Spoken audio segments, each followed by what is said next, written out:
Hey there, Cosmic Warriors, and welcome back to another video. And if you are new here, my name is Hannah. I am a Western Practical Astrologer.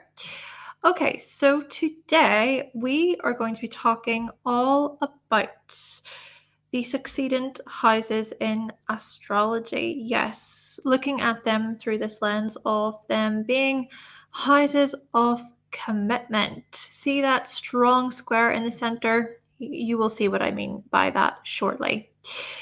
Though before we do dive in, if you would like to learn more about astrology, then head on over to the Cosmic Check-In podcast. And if you would like to book a reading with me, then go to hannahselsewhere.com. Furthermore, you can also pick up a copy of my astrology cheat sheets if you would like to learn more about astrology in practical and simplified ways. Certainly make sure to give the video a like if you do benefit from this information today, and subscribe if you haven't already. Also, to learn more about the houses in astrology, I have dedicated an episode to each of the 12 houses over on my podcast, the Cosmic Check-In podcast.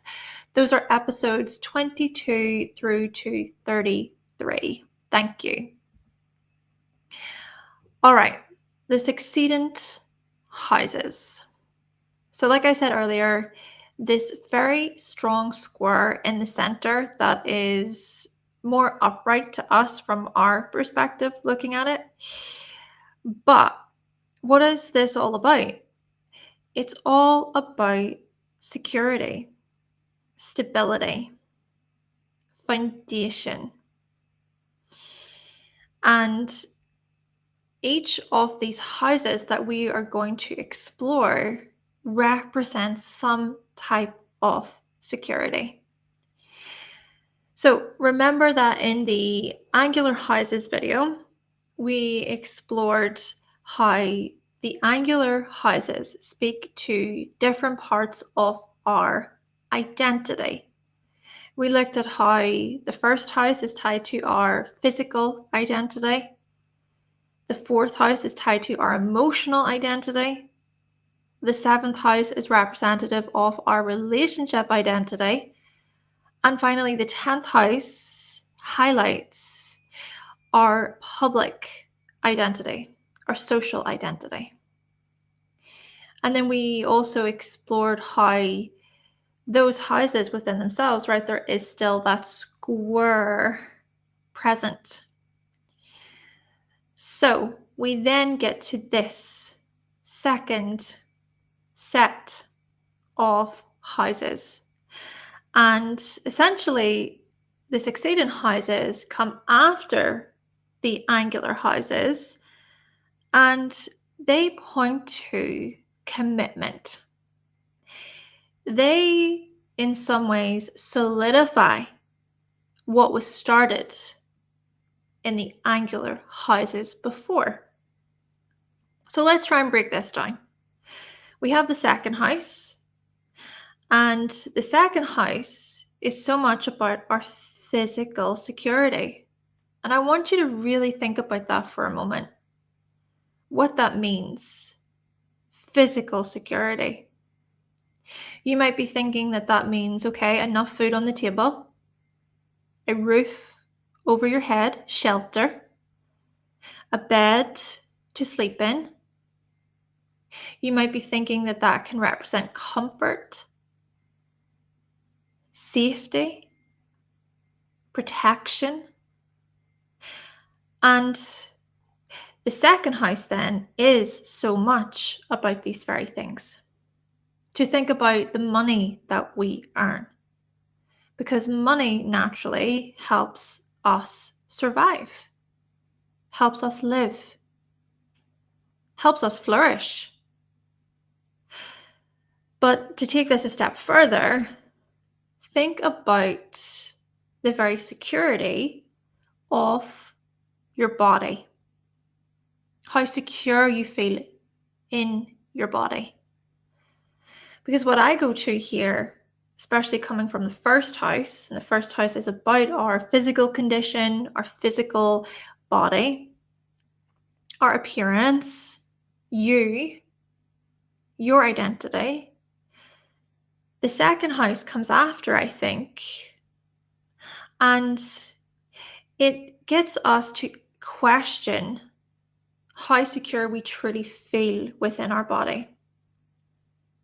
Think about, for example, self-worth, self-esteem. How might, for example, you punish your body, be mean to your body, feel insecure within your body, but then also question how you were taught to love or not love your body from caregivers, your parents, your siblings, your relatives, teachers, friends, whoever. Think about what was mirrored back at you and what wasn't. Think also about, and I hope I'm not being overly insensitive, and I'm trying to be sensitive as I say this, basically. Think about abuse. How that within itself can make us feel so deeply unsafe within our body, not trusting ourselves. So it's safe to say that the second house holds a lot of value. Then let's move over to the fifth house. We're going to break them down individually, and then I will highlight how they all connect after. Here we come to the fifth house. And the fifth house, as you can see, is so much about love, security, love. And where do we learn about love? We learn about love through our caregivers, through our family. Of course, yes, through romantic relationships, partnerships, our spouse. But you have to also think back to when you were a child, particularly because the second house and the fifth house, these are houses that are below the horizon, representing these personal houses. So yes, I want you then to think of how you were loved. Were you allowed to separate from your family? Especially coming after the fourth house, right? The fifth house comes straight after the fourth house. In the fourth house, we talked about the fourth house in the previous video, about our emotional our emotional identity, but also, yes, emotional security, I would add that. And then also what was passed on to us, what we might have picked up on from our family, our surroundings. So the fifth house comes after, and it says, who are you as an individual, separate from your family? Consider how certain people, certain children, let's say children specifically, how their ego development is crushed. Think about how certain children are treated by their very family, how they are treated for trying to separate, for trying to be an individual. This is where we can run into some serious implications, challenging implications. And then also think about joy, fun, play. How could you play and have fun as a child? What were your experiences like? Then we come up to the eighth house. And the eighth house, as you can see here, is about intimacy, security. To further add to this, how secure we feel within our intimate relationships can often reflect how we feel within our very body, our physical security. This is where we notice the challenges then. And at the same time, the eighth house in this way speaks to vulnerability. The eighth house is this area of life where we can throw things into it, if you will. We can dump a lot of things into it, hide. We try to deny, repress, get rid of, be shameful of. Don't want to look at that. That's too difficult. Consider trauma tied to the 8th house, which is often talked about. But you see, the power of the 8th house, the beauty of it, is whenever we go through our own psychological process and we explore our depths, we explore our pain, we explore our shame, and we own these things. We own them. What does that do? That creates greater intimacy because we trust ourselves. Equally, yes, we can also find these reoccurring, not so nice, not so kind patterns and habits that can occur, most likely from subconscious drives and motivations, right? We're not aware. And then if we really strip it back, maybe we can assess our childhood. What went on there? How did that all start? Equally, yes, the 8th house is so much about our transformations, how we grow as people. Really profound. Then finally, we come over to the 11th house. I have put here that it's about our friendship security. There's something else I'm going to add to this is future security. I'm also going to say that because the 11th house is so much about your future self, your future visions, what you want from your life, what you're trying to strive for, what your dreams are. Naturally, a dream can remain a dream for many people. And for others, their dreams could very well become a reality. It really is dependent upon your chart, what's going on there. Even the challenge there, when we come from the 11th to the 2nd, it's the question of how willing are you to strive for your dreams, to work towards your dreams, to make them happen. Because the 2nd house, if you can think about this, it's about resources, it's about our money. So that's where we see some connection there.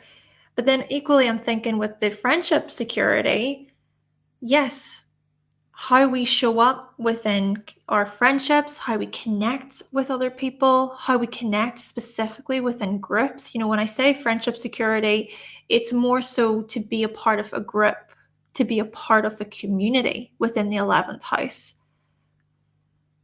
So it's a question of how secure we feel within those spaces. For many people, they struggle with social anxiety and they don't want to open up.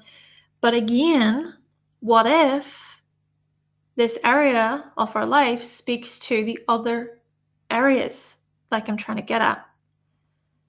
For example, you could have been mistreated deeply, terribly as a child, told you weren't enough, 2nd house, put down a lot. Or maybe you were told that you couldn't play with certain children, you weren't allowed in on the games, in on the fun. So what does that perhaps suggest? That can result in growing up feeling this insecurity within groups, like you can't connect with other people. This is dependent on your own personal experience always, but I really hope you can see how powerful these houses really are and how they speak to our security. And I think I am approaching this through a more psychological lens, which I hope is okay. Right, so I've really explained those, and now what I'm going to do is touch on how they connect, how they relate to one another. Okay, so the 2nd house, within the 2nd house, this is really a house that shows the income that you earn as a way to provide for your physical and financial security. You will come to terms with how you handle your money, your resources, and what you spend your money on, what is a priority for you, as well as the skills you develop as a way to earn money in the first place. Our skills and our talents then are shown within the 2nd house in general. So consider that. It's where you figure out how to sustain yourself by setting out rational plans that align with your physical needs and desires. This is about being practical. Then we come to the fifth house. The fifth house shows the types of recreational pursuits or hobbies you enjoy taking part in. You will come to terms with the activities that make you feel good, creative outlets that are fun and enjoyable. Our free time is shown within this area of our life. Naturally, these pursuits, these activities may clash with your finances, with your income, second house. For example, playing the PlayStation or the Xbox until 5 a.m., or spending all of your money on dates, gifts, romantic flings that lead to nowhere, right? So if you're up all night playing video games, you don't really care about work the next morning, and maybe you're too tired to go into work, and things just fall apart then. So that would be one example. Then we come to the eighth house. And within the eighth house, we notice our intimate connections. So our intimate connections are formed with another person. And this intimacy can show up in many ways. It can be physical, emotional, sexual, financial. You will come to terms with how you handle joint finances together, how you address taboo subjects too, such as abortion, sex, crime, plus how you transform through crisis together. So death, loss, trauma. These things can then challenge your personal security, right? Your physical security, second house. Also challenge your individuality, your romantic life, fifth house. So this is a house that shifts from casual dating, the fifth house, to a deeper bond of exploration and trust, eighth house. So an example to mention about the challenge between the fifth and the eighth houses could be a loss that happens within your family. And that loss then can naturally challenge your very emotional well-being and can play a role in your sexual connection with your spouse, with your partner, where maybe there are some weeks or there are some months where you do not connect sexually because you're grieving.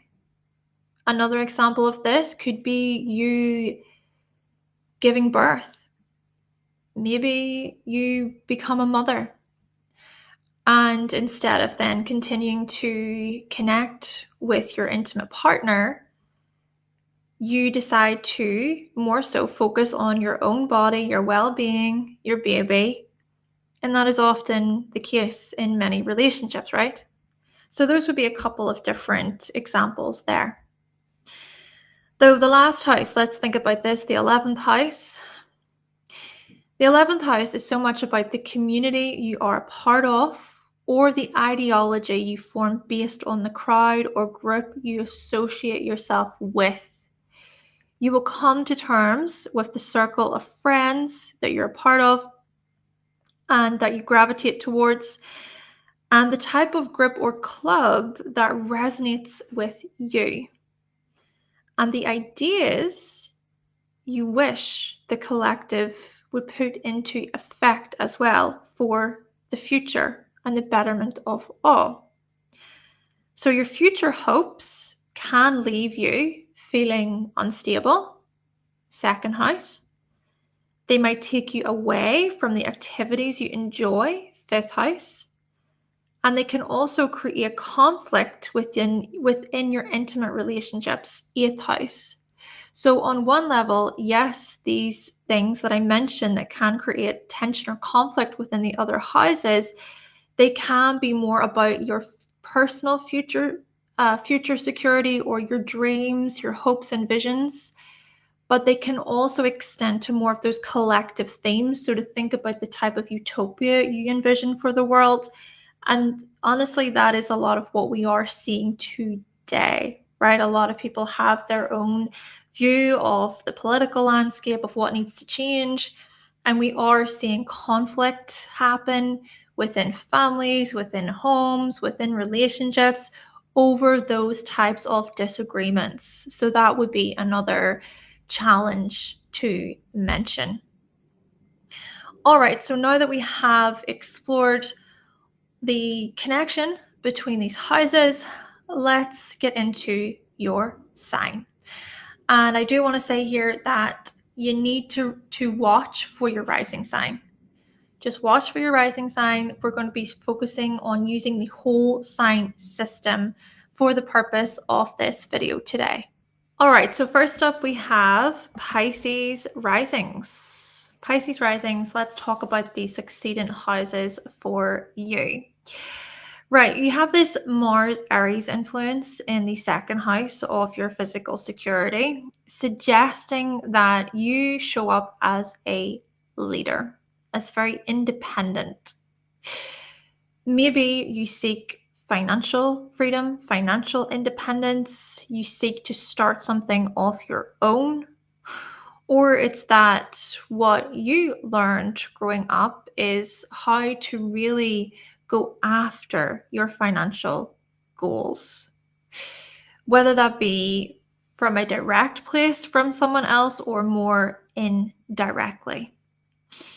Then we come to Cancer in the fifth house. So, this moon influence in this fifth house of your love security. We see then that when it comes to romantic relationships, you're seeking that emotional bond, that emotional connection and attachment, and that also you're seeking to create those memories together, maybe with a romantic partner, or it could be that what was mirrored to you growing up is that, well, it's important to consider what your emotional needs are. But then again, there's another thing to mention between this Mars Moon square, so the fifth and the second. I'm actually thinking here about possible tensions within your family, between family members about love interests, about even money and materials, resources.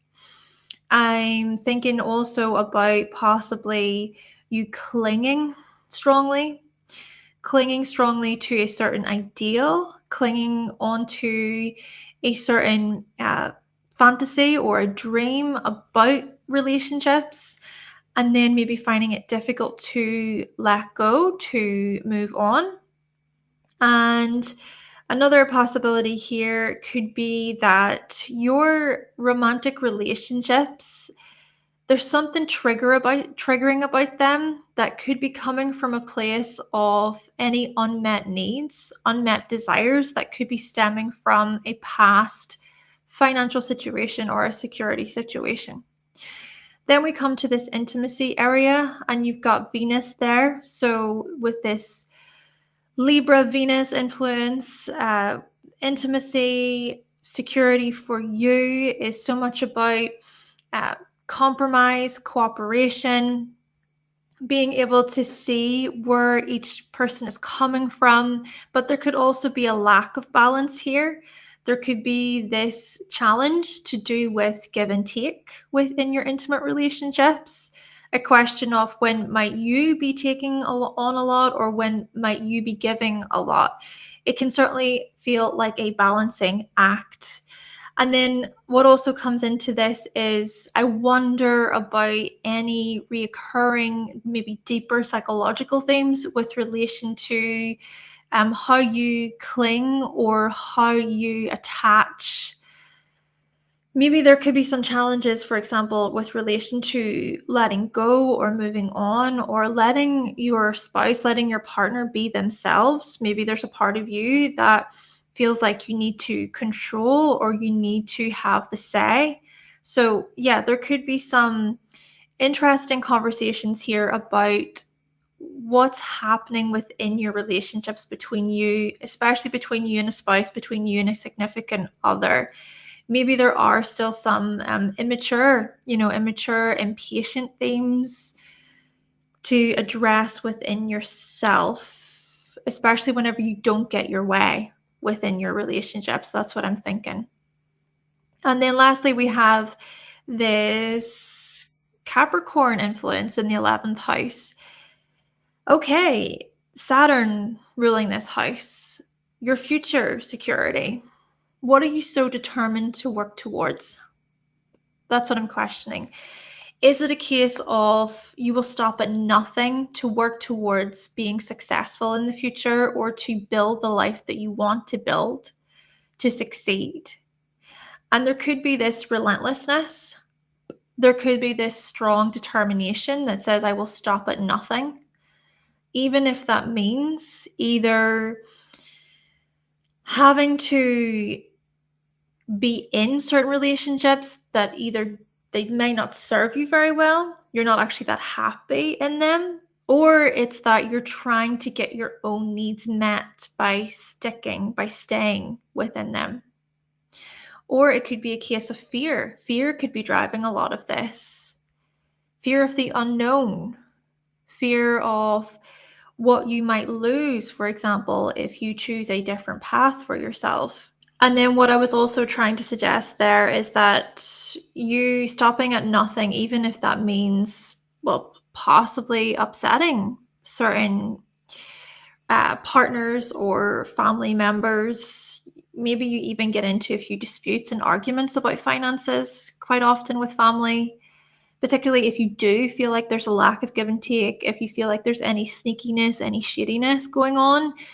But basically, I do think overall, with the Saturn influence ruling the 11th house, there is a type of a grit. There's a grit. There's a strong desire within you to overcome adversity and to go through the hardships and to come out at the other side of those hardships fighting. And there's that resilience. Basically, there is that resilience. Essentially, this is about building towards the type of future that you really, really want for yourself, for your family, for your loved ones. Being very protective, I think, of those very things. Thank you, Pisces Risings. Now we're going to explore Gemini Risings. So, Gemini Risings, you have this moon influence, this Cancer influence in the second house. So when we consider your physical security, this is deeply emotional. There's something very sensitive about your security. There's something very familiar and comforting and safe about them. So about your security, really. And so this is about protecting what you own, protecting what is yours, protecting your loved ones. So if you have family, if you have a husband or a wife, or if you have children, if you have pets, and again, the things that you own, you're going to want to keep these people, these items safe. This is about creating your own safe space, your safe haven, security-wise, physically speaking. This even applies to your very body. So to feel safe and secure within your body. And this could also be where we notice how you might often become quite triggered by people or really upset by people who they really rattle you up. They get to you on such a level. And it's like, how could you be so disrespectful? How could you be so rude or mean? Then we come to this Libra influence in the 5th house, the Venus influence. So when we consider your love security, you are seeking a partner. And what I really mean by that is you are looking for someone who is secure, like they are secure within themselves. I think this even speaks to the Venus moon stuff. But yes, they're secure within themselves. They are able to meet you where you're at. They're able to work with you. And it's not all just about their own selfish needs and their selfish desires. And so you may find that you are willing to even be single for certain periods of your life or certain times until you find that person who you do align with. So you're going to be quite selective in this way. You're going to want to weigh out your options in this way. And you're going to be protective of the love that you care about, the love that you stand for and appreciate. Then we come to this Capricorn influence in the 8th house. And this right here could be where you're very reserved about what you share, about your vulnerabilities, about your weaknesses, your soft areas. Not everybody gets access to those very parts of yourself. And you know that. And there's something here about your self-respect, about your integrity, about your own boundaries. Maybe also there's something here about the betrayal. So a betrayal, something about a relationship where your trust, the trust that you had in that relationship, in that bond, was broken. And so that could also be a driving factor here when we consider love, when we consider intimacy. We think about that square influence between the 5th and the 8th. Intimacy to you, I think, really matters. And maybe not many people get that about you above the surface, right? Gemini Rising, a bit more lighthearted, a bit more carefree, but you're a lot deeper than people think. There's more going on beneath the surface. This is what we see with Capricorn in the 8th. Okay, then we have this Aries stuff in the 11th, and your future security is so much about freedom, independence. To me, what this really highlights, it's your ability to advocate for yourself, for the future that you're trying to build. And that could be with another person, but it may not be with another person. It really depends on the bond, the trust that you establish. But you see, you also get it that that bond could break. That relationship could end depending on the circumstances, depending on challenges, hardships, whatever it may be. And let me also highlight here that anytime you sense that an intimate partner is being controlling, domineering, they're trying to restrict in an unreasonable way, really unreasonable, that is when I think you really do advocate for yourself and you say, no, I'm not doing that. Because Aries is so much about that. Aries as an archetype is about healthy self-assertion and aggression. Being able to say, no, I will not stand for that. And I think that's partly tied to that Saturn-Mars influence. With that being said, we can also see this through a lens of long-lasting relationships, long-lasting bonds. And remember, that is really dependent upon the relationship that you have with your spouse, your significant other, your partner, whoever it is. Thank you so much, Gemini Risings. Now we're going to explore Virgo Risings. So Virgo Risings, let's explore this physical security area with Libra there, Venus there. What we notice about you is that you value harmony. Harmony, to feel like everything in your life has its place, everything is balanced, you don't have to worry so much. You have enough money, you have enough resources, and anytime when things are not in balance, that is when you can freak out, and then you'll strive to create that order, to create that balance again. And then we also see that you value this politeness, this elegance, to be somewhat mindful of other people, thoughtful, respectful, right? Very concerned about other people within the atmosphere, very observant people. You value this thoughtfulness. Then we come to this love security area, and you've got Capricorn there. And this is right here. This is where we see how you can be very reserved within love. It can take you a while to really open up, to share of yourself, to let people in. And you want to be sure. You want to be sure about the types of people you choose. Now, with that being said, naturally there is more nuance to that. There could be other stuff going on in the chart, but I do think that essentially you're looking for more of a long committed situation. There is that integrity present. And even if there are challenges to do with commitment, especially when we see the Saturn square Mars stuff, if there are challenges to do with commitment and intimacy and trust, I do also see this as you taking accountability, being responsible for yourself. Maybe you are really attracted to romantic partners who are responsible. They take the relationship seriously. You're looking for that type of commitment. Okay, then we come to this intimacy, security area, and we've got Mars there. We've got this Aries influence. So we actually see your passion. We see your strength, your courage, your will. If there are any issues or disputes or conflicts to address within your intimate relationships, maybe there is a part of you that is willing to address those things, to face those things head on.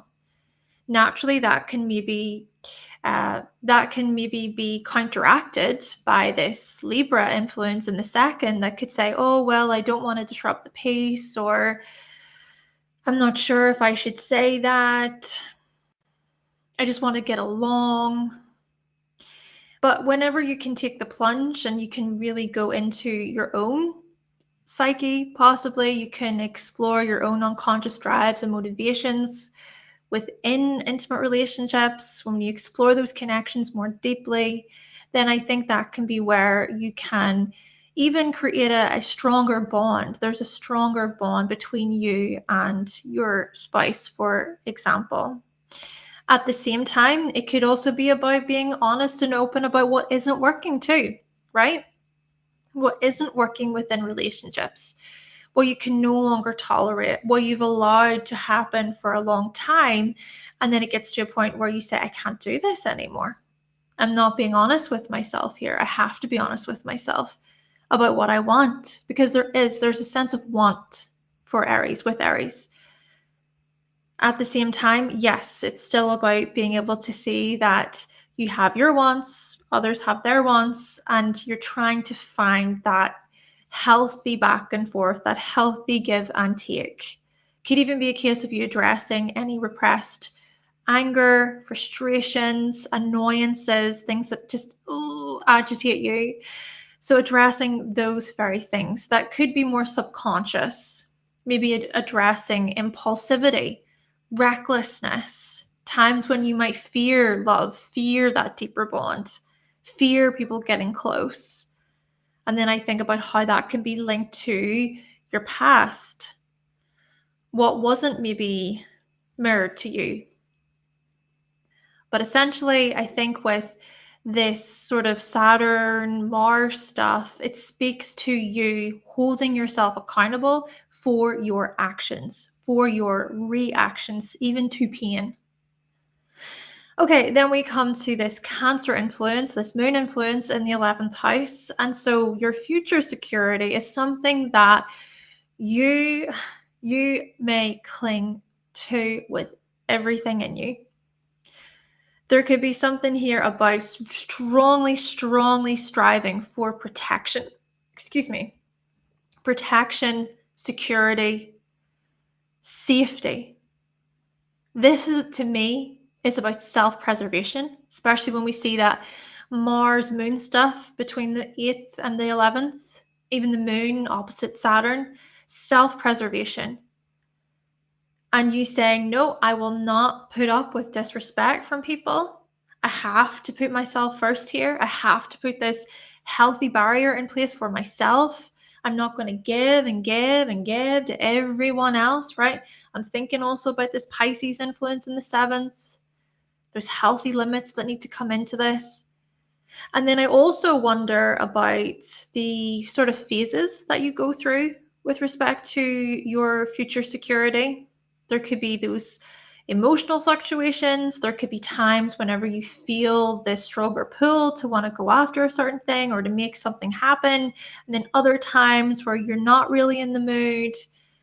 But maybe at the same time, it's still about this healthy attachment, experiencing healthy bonds, healthy attachments, where in which you can grow and build together, maybe with certain family members you love, with a partner, with a spouse that you care about, with your children, if you have children, supporting them, caring for them, trying to offer them the type of life that maybe you wish you had when you were younger, right? Maybe this is partly about you trying to make sure that you don't go through the same cycles, the same kind of family patterns that were not so healthy within your childhood, and you're trying to break those cycles for your own family, for your own well-being. Thank you so much, Virgo Risings. And now we're going to explore Sagittarius Risings. All right, Sagittarius Risings, let's explore the succeeding houses for you. What we see is there's the Saturn Capricorn influence in the second house. So looking to your physical security. Highlighting what? Well, highlighting the sheer resilience on your part to overcome potential adversity, especially during your younger years. I think about, for example, particular restrictions or confinements that you experienced growing up. Challenges, I mean strong challenges to do with money, materials, but more deeply than that. Feeling secure and supported within your family relationships. I am really thinking here about the relationship that you had or didn't have with a parent. That's a possibility. Then also, hey, grandparents. I'm also going to say grandparents, certain grandparents who might have looked after you growing up. And then also, just in general, you needing to create this security for yourself regarding your body, regarding your physical wellness growing up.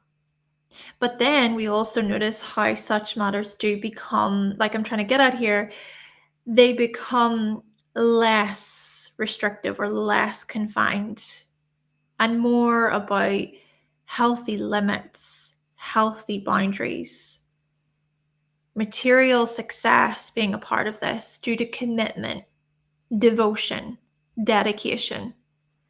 But there is this longevity stuff present when we consider your finances, your physical security. All right, then we come to this Aries influence, this Mars influence in the love security area. And what this could very well indicate is you feeling maybe rushed, pushed. There could also be this impatience present within love. I imagine, for example, you rushing into a new romantic relationship. So you rushing in, maybe because you want to feel safe or because you want to, well, possibly get away from any of those restrictions, like we were saying, with the Saturn stuff in the second house. Or quite possibly, this could be a case of trying to prove yourself, to prove your worth, or to prove your independence, to prove that you can be independent without maybe having to rely on certain financial providers, caregivers, parents. Because, hey, yeah, equally with Saturn there in the second house, that could suggest that there was actually quite a bit for you security-wise, finance-wise. But you might then still have wanted to provide for yourself, to not be even confined by those pressures, those expectations from parents, for example. So yes, independence. But then equally, even within romantic relationships, you want your independence to be appreciated and loved. I think this is what you're looking for, you're striving for within romantic relationships. When it comes to love, you want your independence to be seen, validated, recognized. Then we come to this Cancer influence in the 8th house. And well, when we consider your intimacy, security within this area, my goodness, is it so emotional. But there could be a lot that is stored away, locked away, hidden.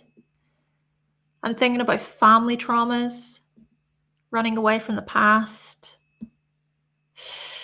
wanting to get away from particular emotional concerns, possibly not wanting to address the elephant in the room, even though there's something within you that is seeking to do that.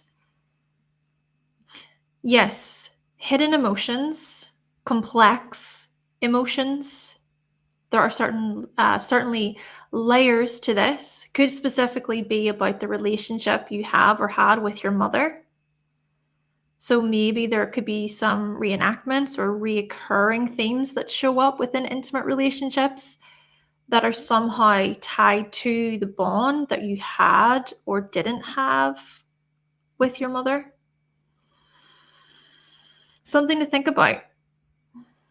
Could also be a case of your emotional needs being met, fighting to have your emotional needs met with that Mars square moon stuff.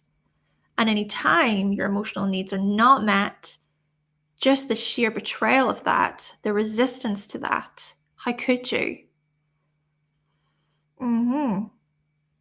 Something very deep here. And hey, you could be a Sagittarius Rising individual. You're listening to this and you think, you know what, Hannah? I've done so much inner work over the years. I've addressed my past. I've made peace with it. I'm good with it. That's great. Great. And that's what we want, right? Because essentially, I think Moon in the 8th house does suggest healthy reflection, healthy self-reflection. Okay, then we come to this Libra influence in the 11th house.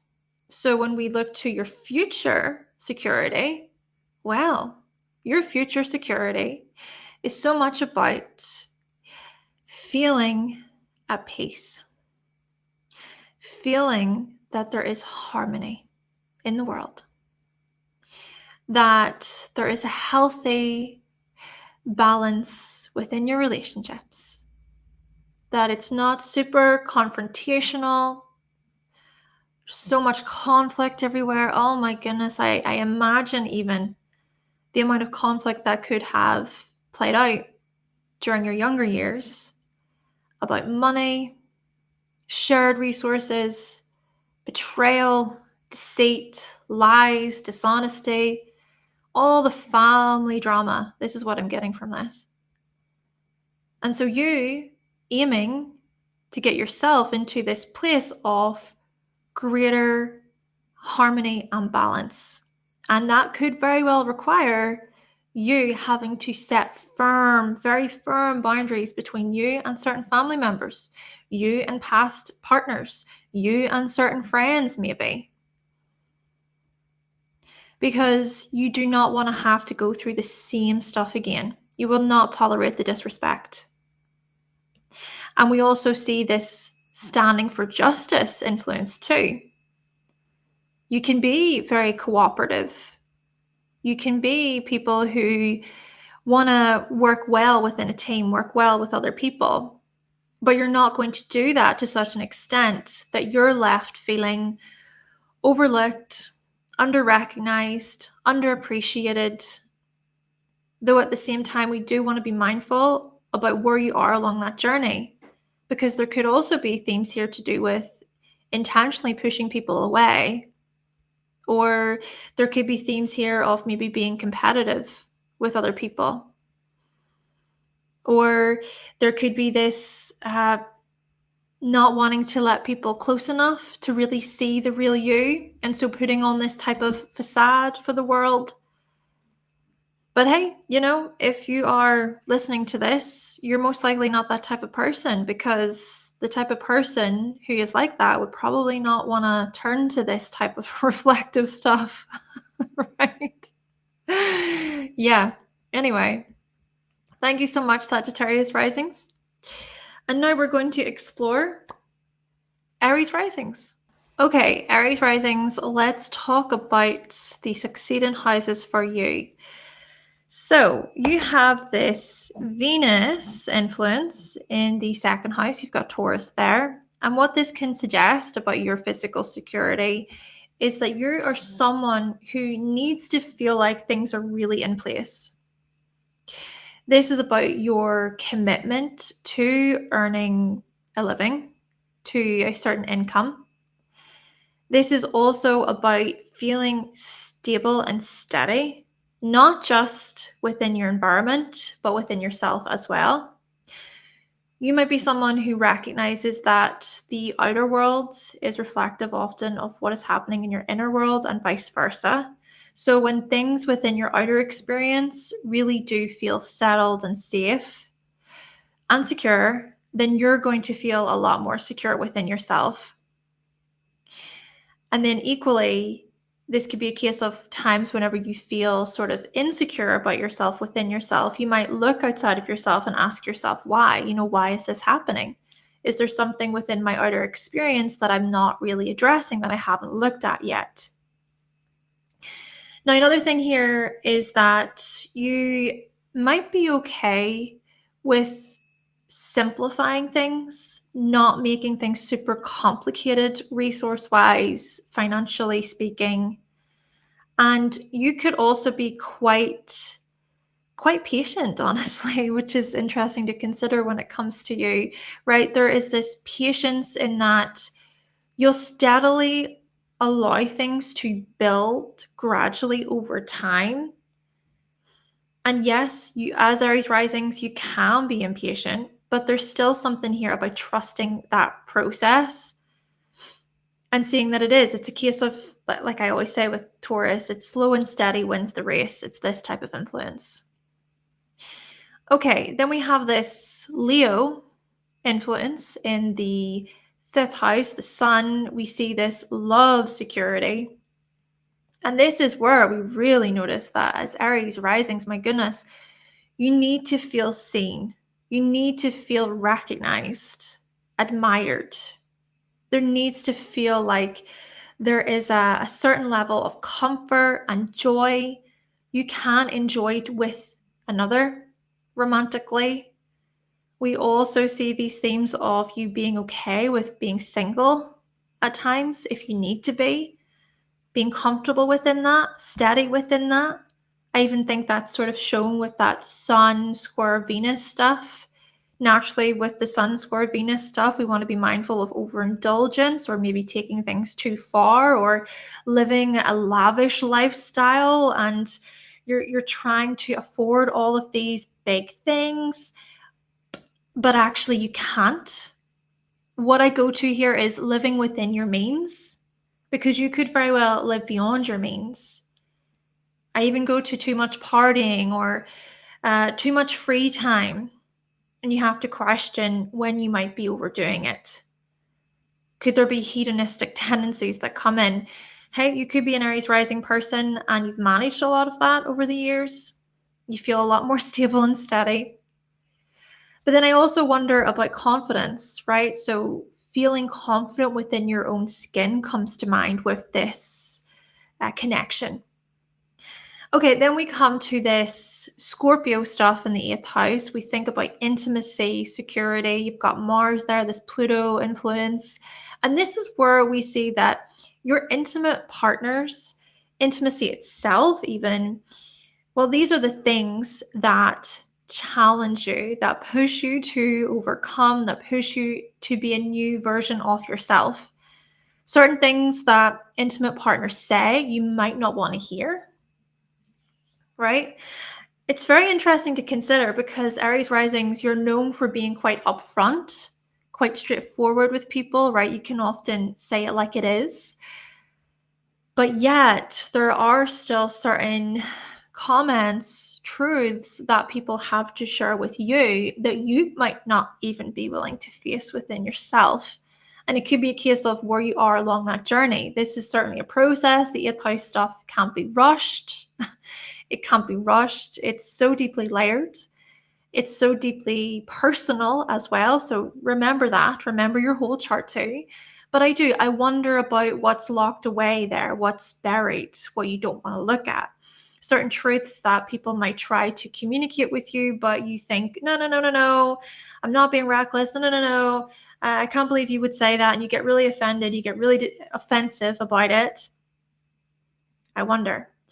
But what I will also say is with this Mars influence there in the 8th house with Pluto, my word, how massively you can transform as people. It's almost like you get to a point where even people who have those comments, you're able to throw it back at them in time at times and say, yeah, I've addressed that. Thank you. Like I've addressed that and I own that about myself. I imagine this, for example, as addressing your pain and your shame. And there's something about coming to a place of self-acceptance, but it's how you reach that breakthrough that's so huge. And I see that with the Sun square the 8th house.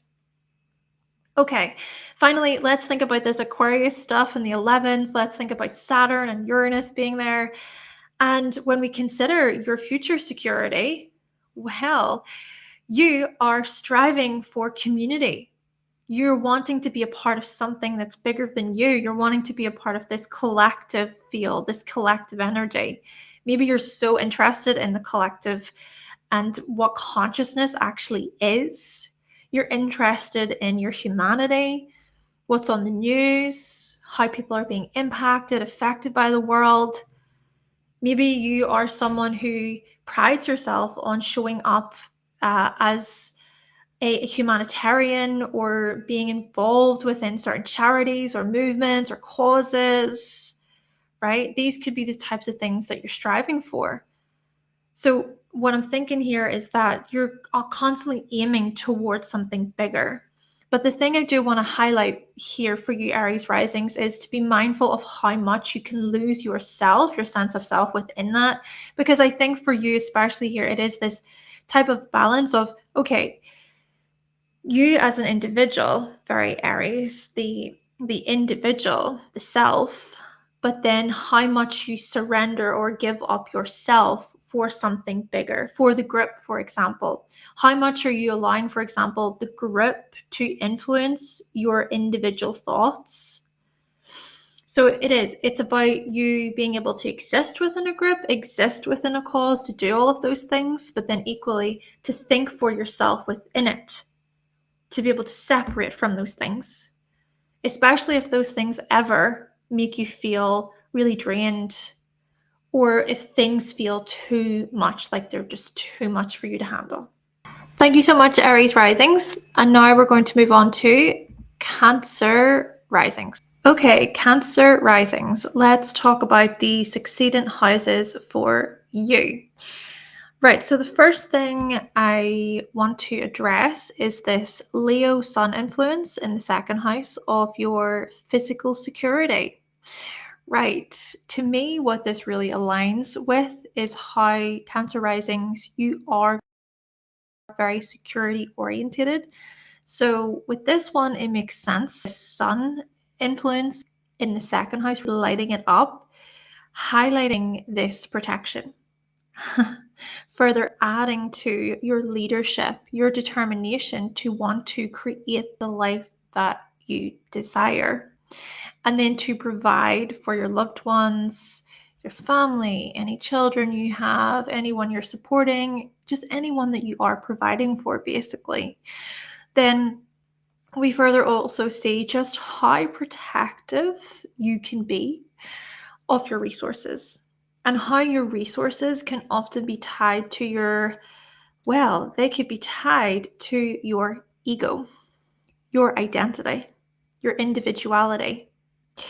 It's almost like you see the type of money you make or earn as something that is a part of you, or like you must stand by what you really desire, stand up for what you desire.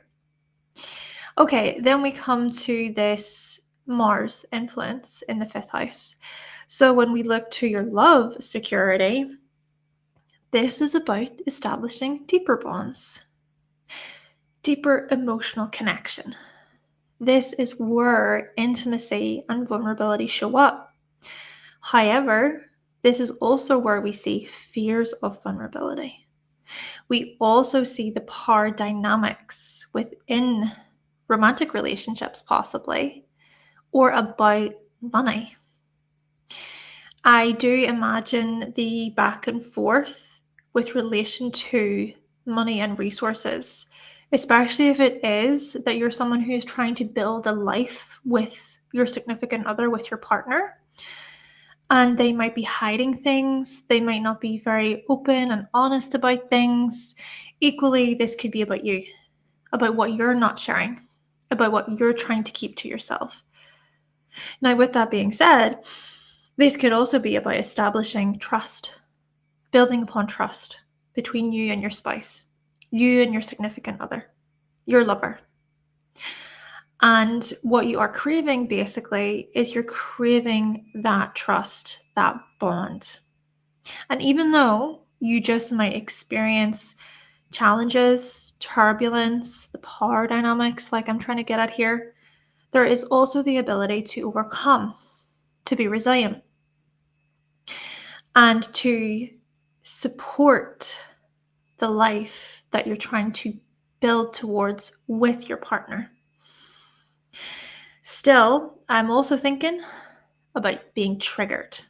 I'm thinking about triggers that can happen within romantic relationships regarding desire or regarding pleasure. And we go back to the fears of vulnerability. So you could be a Cancer rising person who is along your journey and you feel a lot more secure, a lot more settled, a lot more safe.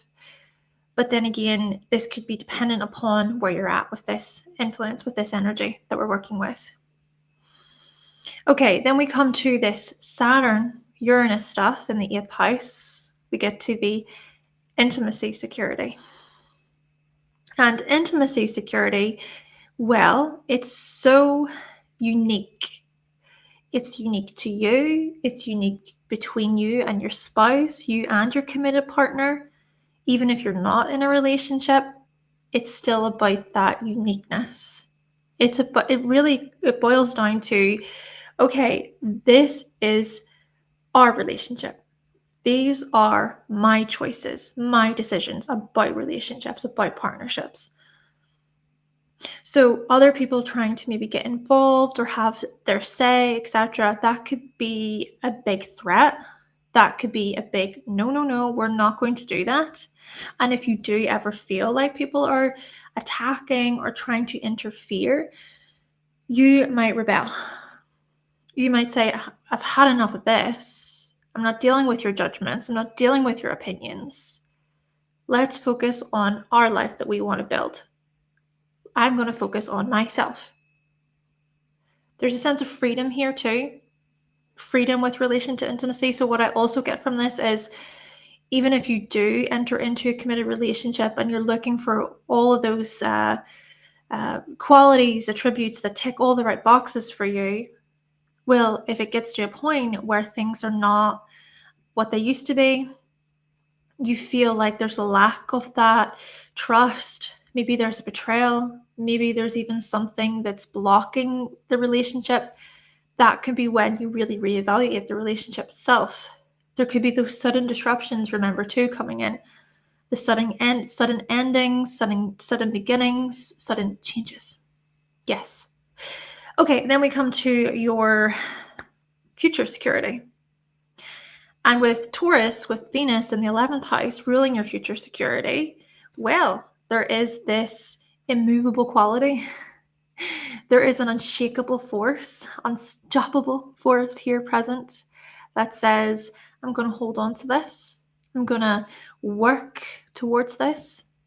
So this could manifest naturally as you building slowly and gradually towards the kind of life that you want to, that you desire, that you desire strongly, the type of life that you think to yourself, yeah, that's the amount of money I want to make. That's the type of house I want to live in. That's the kind of car I want to drive, or that's the type of family life I want to have. Whatever that kind of dream is, I think that you're going to put your best foot forward, or you're going to be very firm in your position, secure in your position.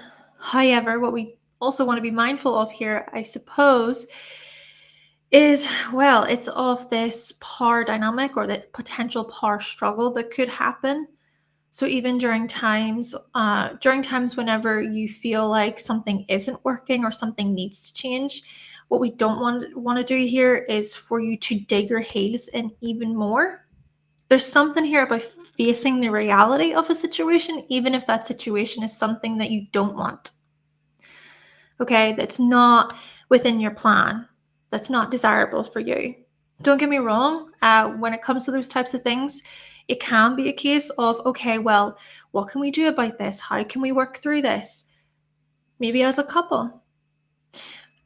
But there are still certain circumstances, situations, cases in which maybe the best option is to accept it for what it is and to try and build a life around that reality rather than pretending like it's not there.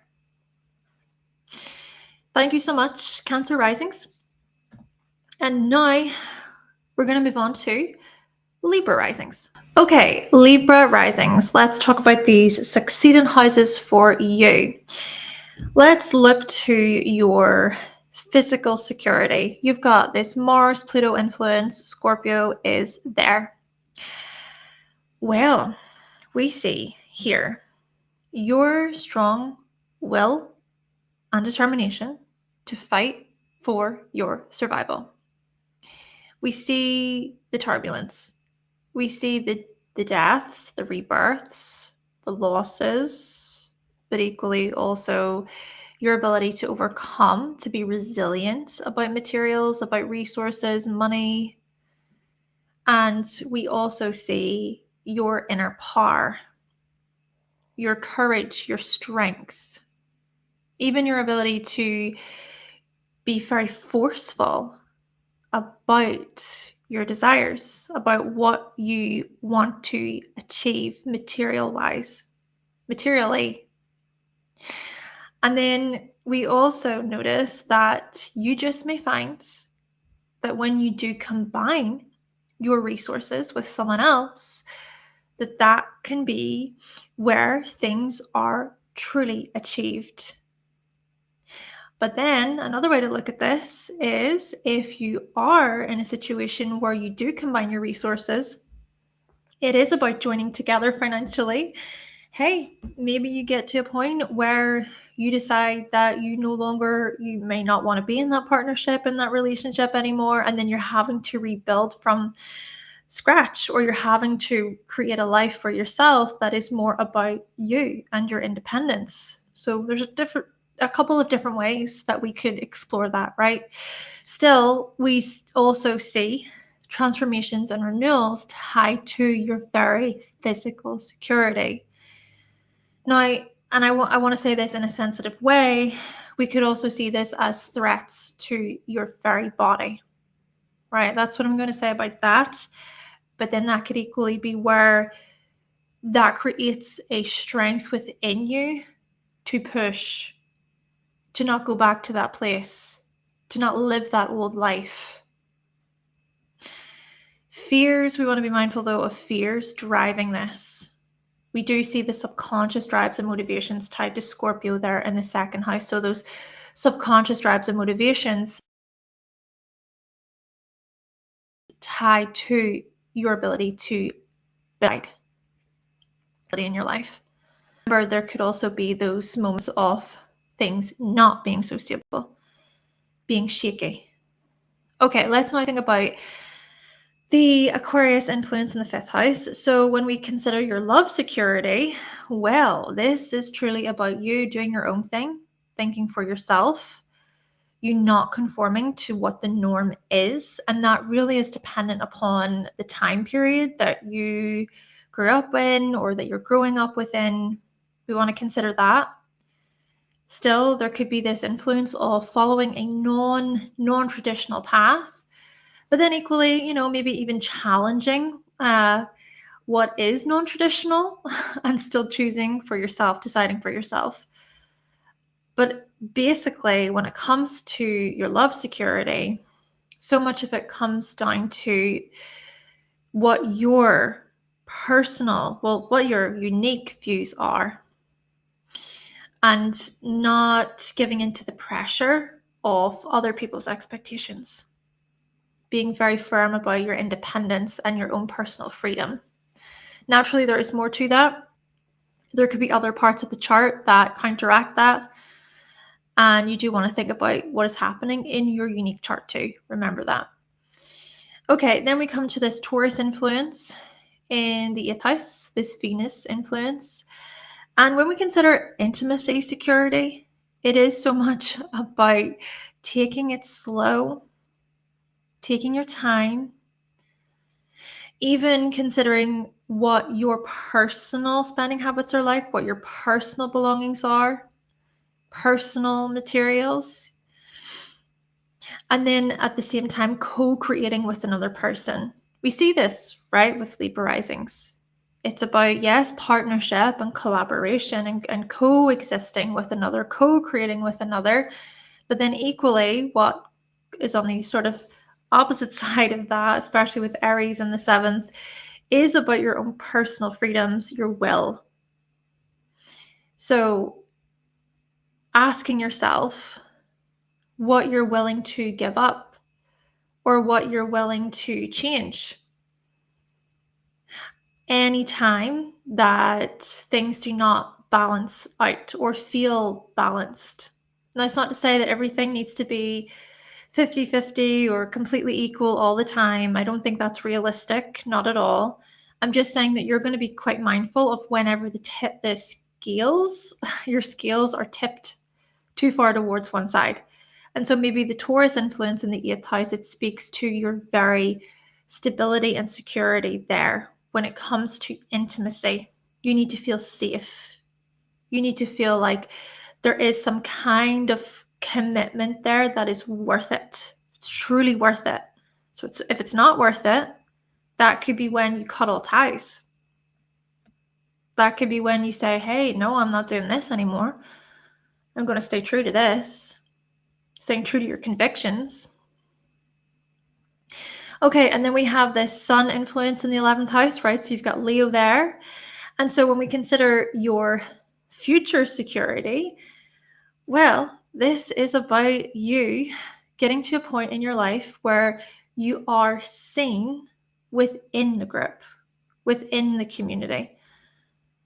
It is quite the balance with your archetype, Libra, because with Aquarius in the 5th house, this could be a case of you, in a way, giving up something of yourself so that you can support your communities or so that you can join in with other people. But then Leo in the 11th also speaks to how you can stand out within your communities as well. So it's a bit of both. It's how you can relate, connect, to be a part of a group, a cause, a team, a movement, a friendship circle, a club, possibly to be the leader of that, to start that. But yeah, to join in this way. But then it's also about what your individual views are, to have your own opinions, your own thoughts. And when we think about future security, then this could be about, for example, trying to work towards this future security where you can be somewhat childlike, you can play, you can have fun, you can be spontaneous, you can be creative. Could even be a case of creating the type of life that you really want, not just for you, but for your family, your children, your loved ones. But I think in order to get to that sort of point where you do feel somewhat like fulfilled or happy or like there's joy, it's also, I think, about having to address those challenging times too, especially if it is that, if the square's involved, if it is that you come up against maybe power dynamics within love, controlling, manipulative tendencies about your body and security, people dictating to you what you can and can't do, and it's very harsh, it's very stern, and you think, oh my goodness, I wasn't allowed to live, I wasn't allowed to be a kid, I wasn't allowed to enjoy, right? These kinds of questions could come up. You could get to a later point in your life where you think, I'm in so much pain, like I didn't get to do those things. And what we want to be mindful then is how you might pass your own stuff onto your own children. But hey, what I will say is, based on your own inner work here, your ability to self-reflect, I do think that many of you Libra Risings, you come to a point of accountability, greater responsibility, not repeating the same family cycles and patterns, owning your stuff, and then choosing to be a respectable, kind person. Thank you so much, Libra Risings. And now we're going to move on to Capricorn Risings. All right, Capricorn Risings. Let's talk about these succedent houses and how they just might show up in your chart. Do remember, though, as well, you got to think about your unique chart, your own placements, etc. All right, so you've got this Aquarius influence in your second house of physical security. So what I'm getting from this is you possibly breaking away from family to create a life for yourself. Or this could be a case of you seeking some type of financial freedom or financial independence, where in which you get to make the decisions. You're in charge. You get to even add your own unique spin to things, especially when we consider this from a place of your skills and your talents. But yeah, I'm thinking here about rebellion, following your own path, following a path that hasn't been walked before, being maybe the first of your family to enter into a new way of earning money, providing for yourself, building security. But then we also notice these surprises, these kind of lightning bolt strikes, if you will, where there could be some unexpected opportunities that occur, or it could be a case of certain matters coming to a close very sporadically, very suddenly. I'm also going to how your very physical security could have been shaken up when you were younger. And so maybe this creates a strong drive within you to make sure that you don't return to that again, because you're always aiming towards the future. You're thinking about your future success. Okay, then we have this Taurus influence, this Venus influence in the 5th house. So to consider your love security, let me just put it this way, you're not going to tolerate disrespect. You could be a Capricorn Rising individual who has been married before, and you were married and it was basically stable, right? It was a stable marriage. It was a stable, secure marriage. But then it might have gotten to a point where it wasn't stable anymore. And so you were able to make that call. You were able to say, hey, no, this isn't working. This isn't healthy for the children. This isn't healthy for our family, for our home. We cannot do this. We're not good for each other. Or you could be a Capricorn Rising person who is currently married. And the way you sort of think about it is, we are a team. We're going to build together, but we're going to do things differently to how I was raised. It's that thing for you. Not wanting to repeat those same patterns, those same habits. Building a life for yourself that requires you to create your own types of traditions with your loved ones. And then also, when it comes to love security, this is about you feeling safe. This is about you feeling secure within your body, within the very relationship. If it is that love is involved here, romantic relationships are involved here. So what that could also result in is you being single if you need to be. Right? You experiencing periods where you are single because you think, no, I'm worth more. I'm worth more than that. I'm not doing that. So this is the kind of energy we're working with. Then we come to this Sun influence in the 8th house, right? This Leo influence. So when we consider your intimacy security, well, this is about you feeling seen within your vulnerability. And when you're not seen when you're vulnerable, that's when you can be deeply hurt. I think that also contributes to the self-worth stuff, the security stuff, as previously mentioned. If you feel like you've been slighted, you've been betrayed, someone's deliberately, intentionally tried to hurt you, they've went against you, they've went behind your back, it's like, how could you? How could you? Right? But then equally, this could be a case of you sharing so much of yourself, being so generous to the ones that are in your inner circle, the ones that you love, the ones that you cherish the most. I think about the amount of love that you pour into your children. I think about the amount of love that that shows up within your intimate relationships. Because when you love strongly, you love deeply with this.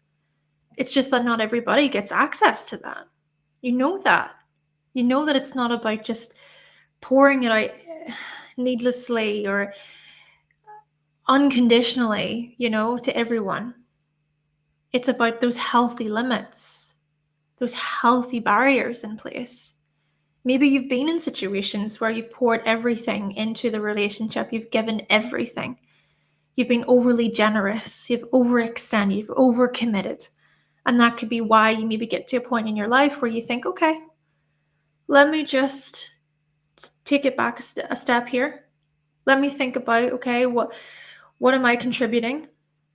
And also what's being contributed to the relationship, to the intimate connection itself.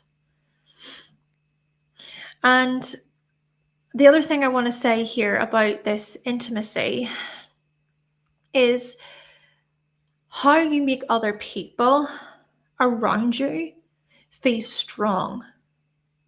I see this as you being really there for the ones that you love in time of need. When they're really suffering, when they're really going through it, when there's a loss, they're grieving, you can be such strong people for them.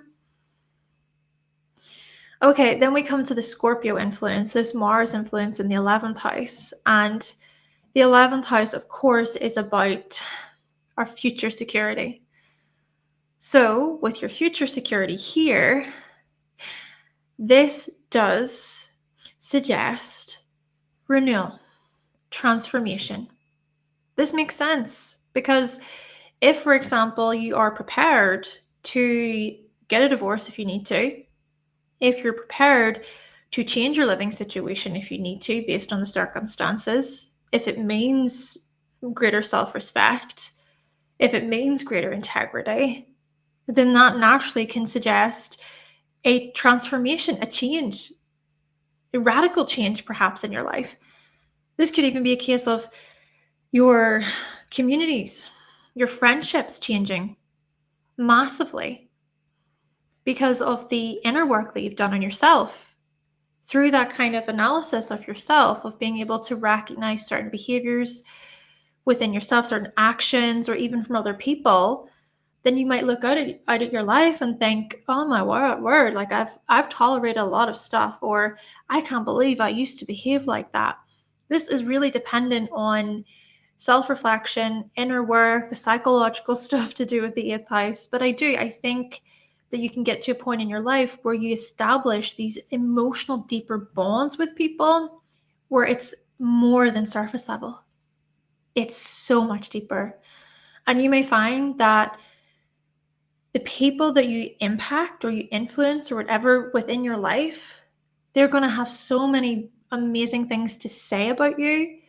If you are a Capricorn Rising who has intentionally made it your mission to make other people around you feel good about themselves, appreciated, recognized.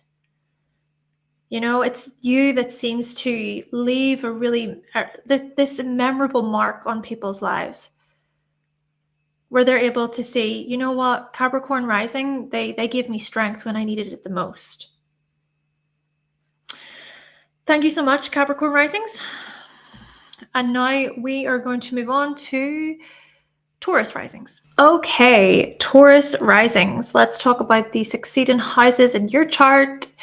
Firstly, let's consider your physical security. You've got Mercury there, you've got this Gemini influence, so we see the changeability.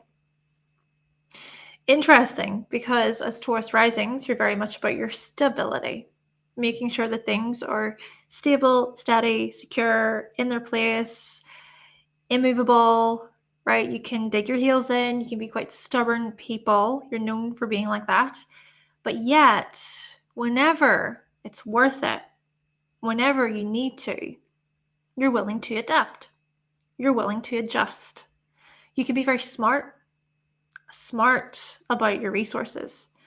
So you can be practical, very practical people, but you can also use your intellect, your smarts to move things about, to make sure, for example, that you've got enough resources or you've got enough money. That's going to require some change.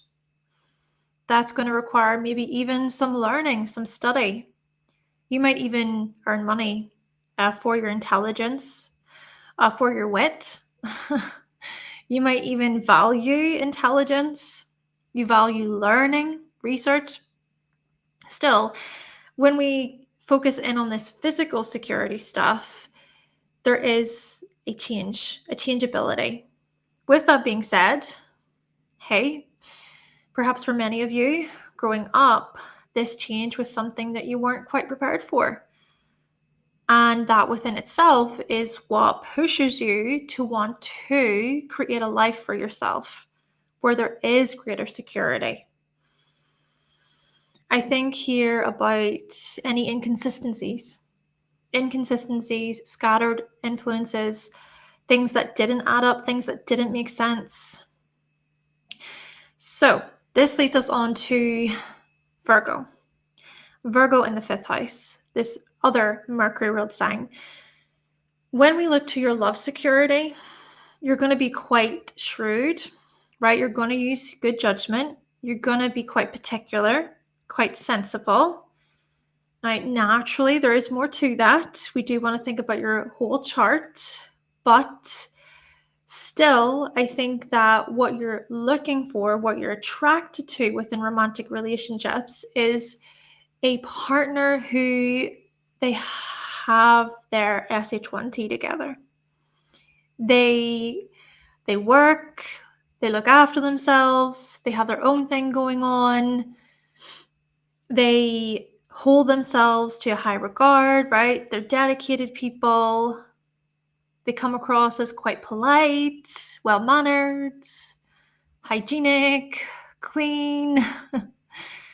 And then what I also go to with this one is that if there is any inconsistencies present, that's when you could very well question the very relationship. It's this whole thing of saying one thing and doing another. So if you notice, for instance, that a partner is saying one thing about money, about resources, security, but they're doing another, and you're seeing the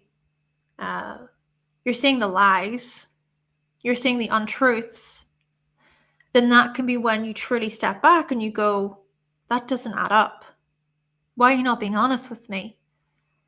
Why are you keeping this from me?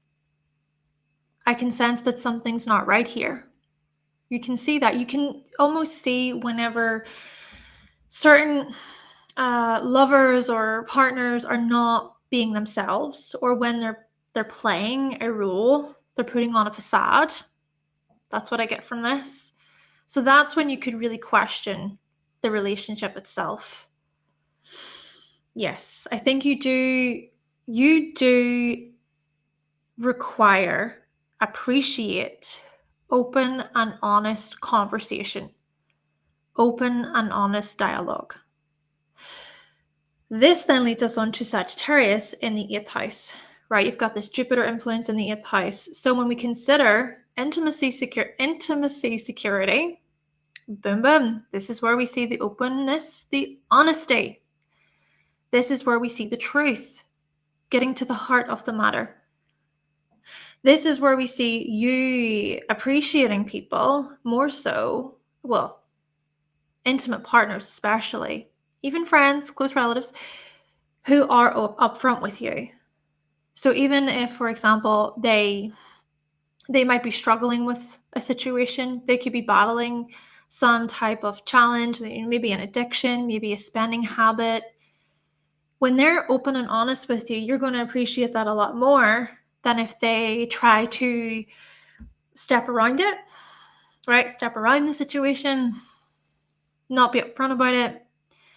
But there's a part of you, I think, that knows, right? You can have that sort of lie detector stuff where you know subconsciously anyway that something's off. Almost like your body is going to signal to you that something's off. So you might put your investigation hat on and try to figure out, right, where is the truth? What's going on? Let's talk about this. To you, I think communication is so important for security.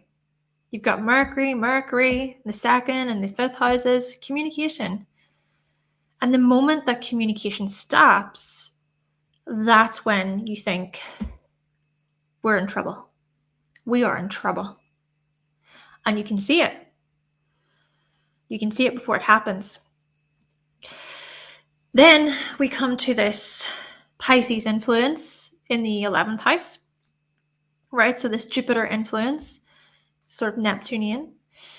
So when we consider your future security, sure, you can have this idealistic view. You could have a dream in your mind, a fantasy, a vision. Oh, this is the way. This is what we're going to do. This is how my life is going to pan out. Isn't it beautiful? So it's really interesting to see this, that on one side of this, so practical, so hands-on, so logical, so responsible, so reasonable, so grounded. But there is another part of you that is striving for something that's a bit more idealistic and dreamy and perfect and beautiful, where all of your wildest dreams come true. So anything that threatens that fantasy could signal to you that something is wrong. Or it could be a case of your future security being massively about compassion.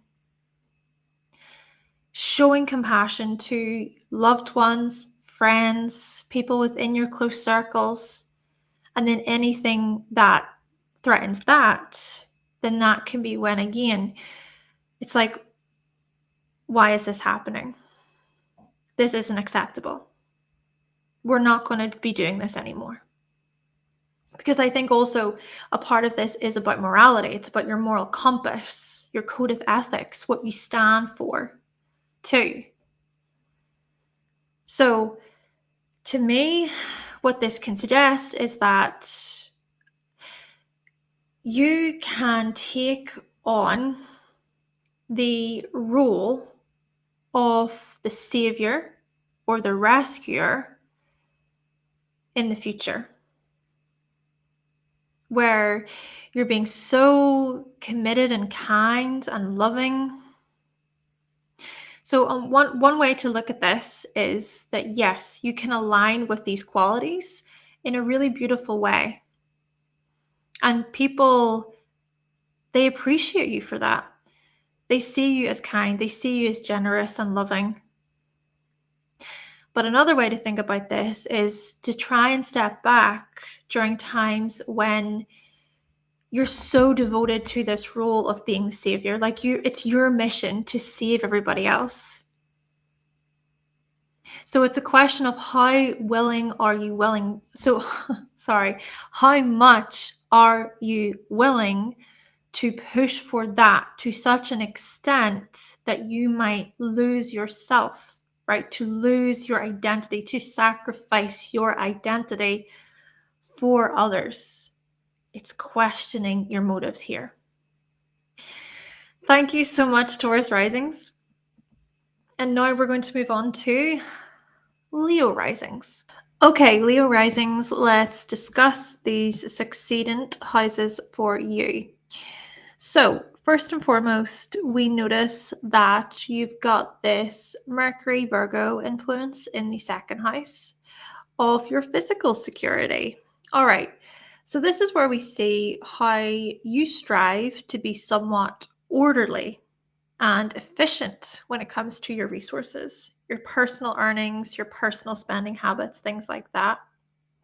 We see how meticulous you can be, how you might even make a living for your organizational skills, for your timekeeping skills, bookkeeping, time management too. Even we could see this as you earning money for your ability to work well with your hands. Okay, you can be pretty gifted in this regard. Now, we also see the standards that you set for yourself, the standards, the expectations that you have for yourself. And yes, in a healthy way, this can be amazing. This can be where you feel like you can really provide for yourself. You can draw from your capabilities really, really well. However, we can also look at this as a critical eye, possibly on you growing up, fearing that you would be criticized for doing something wrong or not doing something correctly. Then we come to this love security area. You've got Sagittarius there, this Jupiter influence there. And so when we consider love, this is about freedom. This is about adventure, wanting to explore, and you wanting to do something spontaneous qualities regarding love, new opportunities, maybe even getting into relationships with people from a different country, a different city, a different area, moving abroad with a lover, with a romantic partner. And yet, it's these very things that could, in some ways, clash with this order tied to your physical security. So, for instance, I imagine this as you wanting to do the daring thing, to do the risky thing, and then at the same time wanting to make sure that you have your money, your resources, your materials in a good place. But there may be times whenever those kinds of things are not in a good place because of your spontaneity, because of a certain change, or because of freedom that you're standing for, the freedom that you want. See, if at all you do feel like things are too critical, things are too dry, mundane, boring, too routine, I imagine this as you feeling that.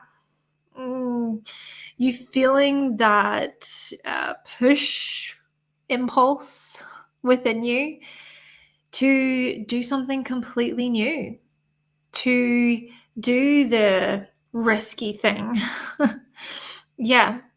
For you, I think what you crave is a kind of mix of both feeling secure, right? Feeling like the practical things are covered. But there are also times when you can travel, when you can explore, when you can go on adventures. Okay, then we come to this intimacy point. So your intimacy, security, and you've got Pisces there, you've got Jupiter ruling this area, a bit of Neptune there. Right, here is where we see your tendency to merge possibly with an intimate partner, to lose yourself in intimate partners, to lose yourself within those strong sexual connections. We also see this possibility of you either opening up very quickly about your vulnerabilities, your fears, your dreams, or possibly hiding these things or being secretive about these things. This may depend on your personal experience. This may depend on what you've already went through within your relationships or what you've experienced even when it comes to your security, love, connection. But there is something here about merging or sacrificing yourself, possibly for the sake of an intimate connection. Maybe shared resources come into this, maybe feeling a bit lost or a bit unsure or uncertain about joint resources, joint money, joint accounts. So let's then explore Gemini, and then we'll connect this back in. There's more that I want to say about the Pisces and the 8th house. Gemini is in this 11th house area with Mercury. And the 11th house is about your future security. So the future security that you are seeking or that you're striving towards is that of change, is that of being flexible, adaptable. I think what's important for you is to experience connections where you can communicate, you can converse well, engage with multiple types of people, be quite open to new experiences, exciting new experiences, even if those experiences are more within your local area involving, groups of people, or if those experiences do involve the masses, but it's all about how you can interact with different types of faces, different types of interesting individuals. And sharing stories could be a big part of this, sharing stories with others. Yeah. So this then makes me think about the Pisces influence, because we could see a type of challenge here, right? If anything does become overly merging, where you lose a sense of yourself or a piece of yourself, that could create this maybe resistance within you or this fear within you. Or it could get to a point where you can't help but voice your opinion. You can't help but voice what it is that you need for your life. And that to me is interesting, because Leo is about individuality. It's about the self and how you express yourself, personal self-expression.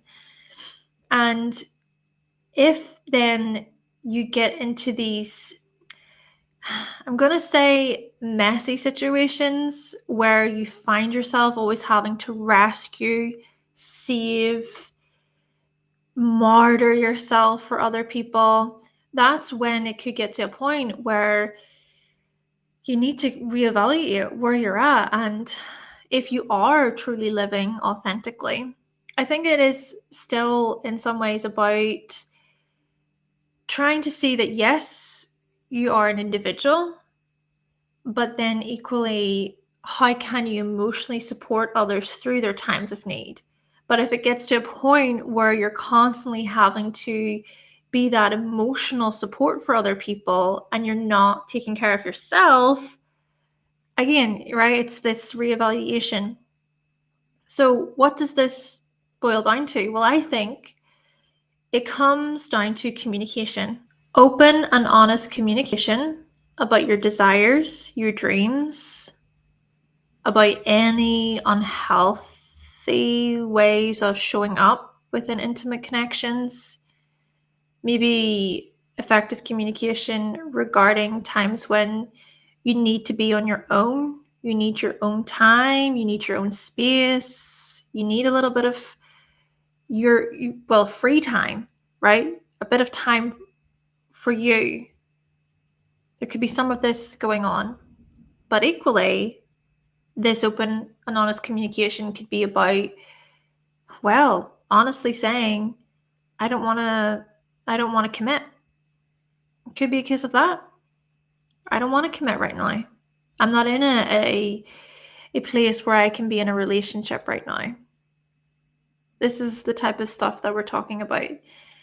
And the last thing I am going to say is that, interestingly enough, when there is less pressure, this is what I'm thinking, when there's less pressure to do with strict deadlines and needs to be this way and this is the stage we need to be at in life, right? When there's less pressure, I think that's where you're going to thrive more, because you're not living according to the collective's expectations or other people's expectations.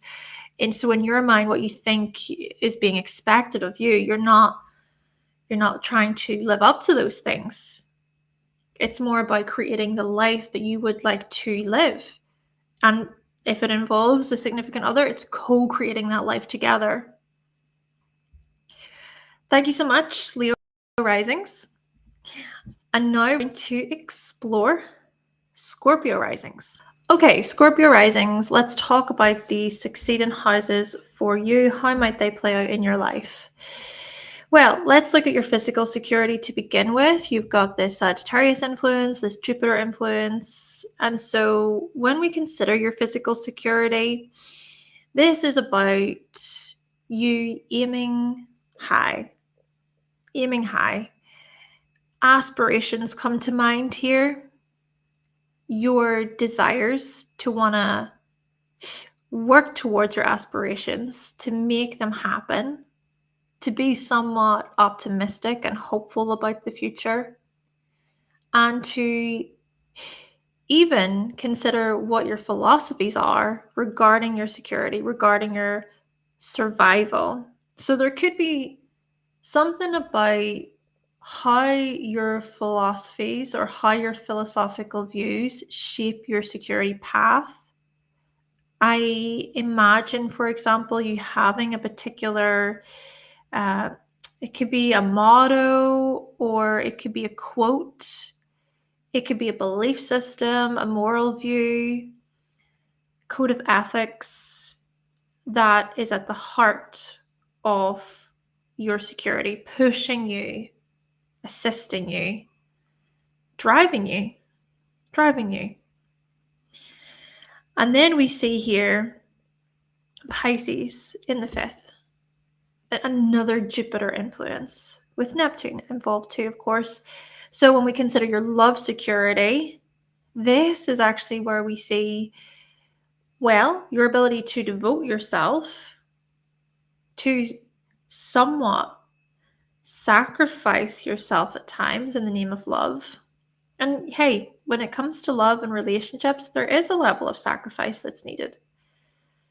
But we also want to be mindful of too much merging, possibly taking on the other person's emotional stuff, being an emotional sponge for romantic partners, or feeling all the feels, merging so heavily. And then it's all of that that can sway you or influence you. You could possibly be pretty easily impressionable with this combo. Now, with that being said, because of the square influence between Jupiter and Jupiter, I am thinking about the impractical side of things here, actually. Overly idealistic, blindly optimistic, following this blind faith without actual clear evidence. So that could possibly result in you jumping to all sorts of conclusions. Could even be a case of you giving into your fears, right? Giving into these crazy thoughts and fantasies like, oh my gosh, I can't believe this, but you don't actually have anything physical, practical to show for those. And that could be where maybe it's somewhat important for you to try and ground yourself. I even think about the seventh house influence, right, with Taurus. And often it's through your relationships that you learn a lot about how to ground yourself in the present, how to be somewhat more practical. Because I think, with you Scorpio risings, there can be this thing where you subconsciously lead your life, you live your life based on those subconscious drives and motivations, where you are in survival mode, where everything feels scary, or like you don't realize how much your nervous system is dysregulated or your emotions are dysregulated. And then trying to stop you in your tracks, it's a big no. You could be even very stubborn about that, refuse to listen to other people. Oh, I'm being self-destructive. I'm not going to listen to that. Self-sabotage. I'm not going to hear you. Right? And hey, you know what? This does depend on where you are along your journey, because there could be many of you Scorpio risings and you think to yourself, no, Hannah, I've really outgrown that part of myself. I'm a lot more stable. I'm a lot more steady.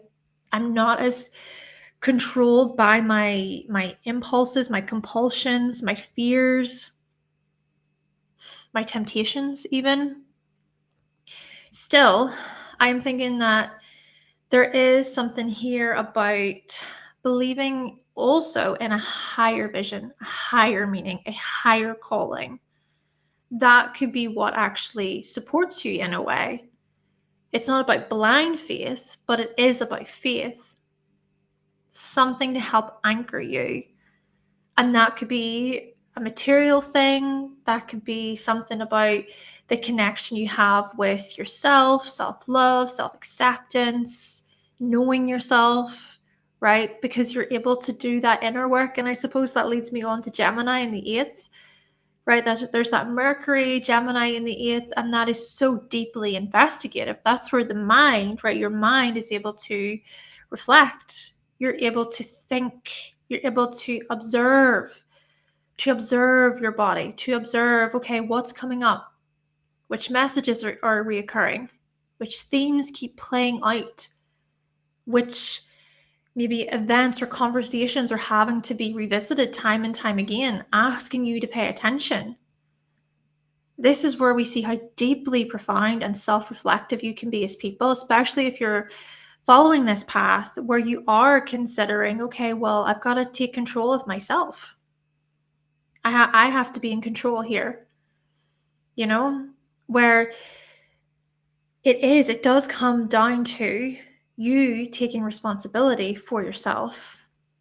And there are so many people that could tell you, we think this, we think you're going down a dark path, we think that you're behaving in this way, and you could just be so rejecting of all of that.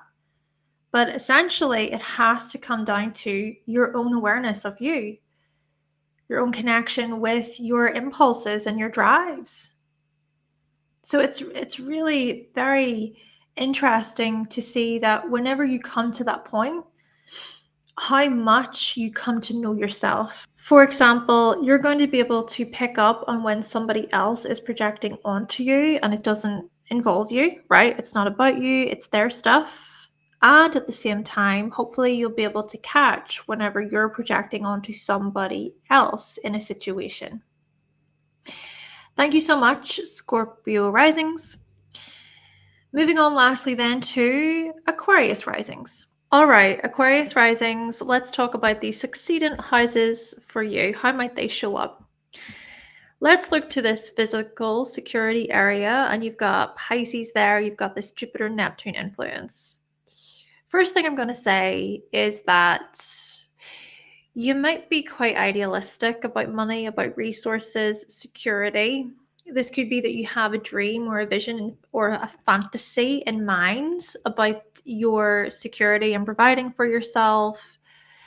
And it could also be suggested that you can be somewhat giving with your resources, but not just your resources, your time. I see this as you being quite charitable or helpful, generous, compassionate, empathetic toward other people. So there is that. Now, there's more to that. We'll discuss it in a moment. But let's think about then this love security, right? So you have Gemini there, you've got Mercury there.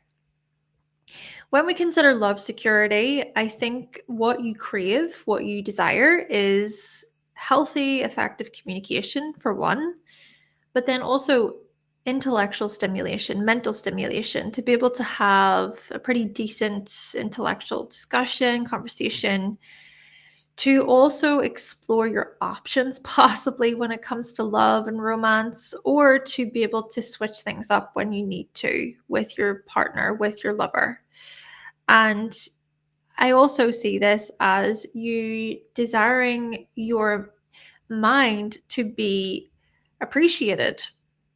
So if you ever feel like others are trying to manipulate you or get into your head, get into your mind to tell you what to think, to tell you what to believe in, this is a big no. That's a big warning sign for you. Yes, and I see this, I think, with the Mercury square Jupiter stuff, where your very values could feel threatened whenever you pick up on any unhealthy communication. It's almost like you can read into the words that people say and see if the words that people say match their actions. Now, don't get me wrong, maybe there have been times in your life, or there could be times in your life, when others do get around a certain situation, right? They maybe fool you, they trick you, they deceive you. There's the manipulative tactics that happen. So then this leads me on to Virgo, right? So when we consider your intimacy security, Virgo here highlights, well, your ability to observe, to not be so emotionally charged, to think clearly, rationally, logically. If something doesn't add up, it's like, why is that? So you'll question. You might act in rather reserved ways. You might be able to pick up on when a story doesn't add up. And this is a skill, I think, that you'll have to come to learn for yourself too. Because going back to what I was saying previously, I'm thinking that especially during your younger years, you can be pretty clouded by emotion, clouded by other people's sob stories, their pain, feeling like you need to rescue, you need to save. You might even act like a bit of a martyr too, don't get me wrong, right? Where you can step in and act like the hero. Oh, I'll be the hero here. But I think a big part of your emotional well-being, your emotional wellness then, is about assessing the situation more clearly, more closely, reading between the lines, investigating a bit deeper. And like I'm trying to get at, this is something that you come to refine. Your skills here of setting healthy limits, healthy boundaries between you and others is refined over time. And that also shows up within romantic relationships, of course, right? The Mercury, Mercury square Mercury. So there is a part of this where, lightheartedness, enjoyment, fun, being somewhat playful within romantic relationships, wanting maybe the scenery to change from time to time, being open to new options. But then there's also a big part of you that needs to know the truth, needs to know, okay, well, intimacy wise, vulnerability wise, how are we going to move forward with this? I need you to be open and honest here. We see more themes to do with open and honest communication with the Mercury stuff. Then we come to Sagittarius in the 11th. And when we consider your future security, right? Your future security, well, you can be pretty aspirational. And you can be rather optimistic and positive about the future. This is about hope. This is about self-belief. But also, what limiting beliefs do you possess? Because I'm thinking with the square between Virgo and Sagittarius, maybe there are certain deep-seated fears, some complex emotional stuff beneath the surface to do with criticism, harsh judgments, ridicule, maybe being slightly hard on yourself. Which kinds of thoughts have you taken on as your own? Which narratives and stories are you trying to dissolve or get away from? You're trying to change, transform. So, yeah, I'm also getting from this any limiting beliefs to unpack. And that could be quite the process, yes, right? Just like with Scorpio risings, you've also got this Mercury influence in your 8th house. So that's quite the journey for you. It's a psychological journey, it's emotional, it's about exploring your vulnerabilities, it's about exploring maybe the harsh criticisms that you have towards yourself about the past, ruminating, right? Ruminating on the past. Oh, I shouldn't have said that, or why did I do that? Freeing yourself, hopefully, from these kinds of narratives. And again, this is a process. It's not black and white. But oh my goodness, how deeply rewarding this can be for you. Because this can then highlight your ability to open yourself up to new opportunities, to new possibilities, to new ways of thinking, new avenues. And then it's like, wow, I've got the whole world here. I've got all of this ahead of me. This is so exciting. And then you can even co-create with someone else, possibly. Someone who you align with in terms of intellect and interests. You're probably, hopefully, like-minded in some way, shape, or form. And so there could be this excitability with this Sagittarius in the 11th house, this excitement about the future. Oh, what could we do together? How can we grow together? Let's have faith. Yeah. Thank you so much, Aquarius Risings. And on that note, everybody, this has been the video all about the Succedent houses in astrology. Thank you so much for listening. I really hope that you find this video to be helpful. If you would like to book a reading with me, you can visit my website, hannahselsewhere.com. And if you did benefit from this video at all today, you can always buy me a coffee. Make sure to like the video if you liked it, if you benefited from it, and subscribe if you haven't already. Thanks again, and I will talk to you in the next video. Bye.